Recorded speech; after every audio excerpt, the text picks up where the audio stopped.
साहजिकच आहे, महाराष्ट्रामधली खोटासुरांची आणि भ्रष्टासुरांची राजवट संपून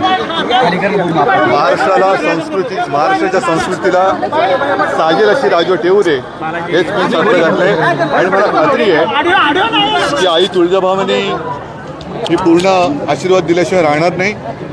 बाकी आणखीन काय म्हणतात, विनोद तावडे जे आहेत पैसे वाटताना सापडलेले आहेत, संजय राऊत साहेबांनी पण ट्विट केलंय भाजपचा खेळ असं आहे की आता तुळजाभवानीच्या दर्शनाला येताना देखील माझी बॅग तपासली गेली।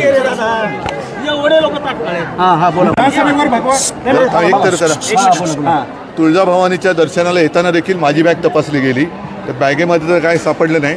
विनोद तावडेंच्या बॅगेत पैसे सापडले आता तुमच्याकडनं कळलं। तसंच काल अनिल देशमुखांवरती जो हल्ला झाला, हे दगड तपासण्याचं काम कोणी करायचं होतं? म्हणूनच मी आई तुळजाभवानीला साकडं घातलंय की ही सगळी भ्रष्ट आणि दहशतवादी राजवट एकदा या राज्यातून खतम करून टाक।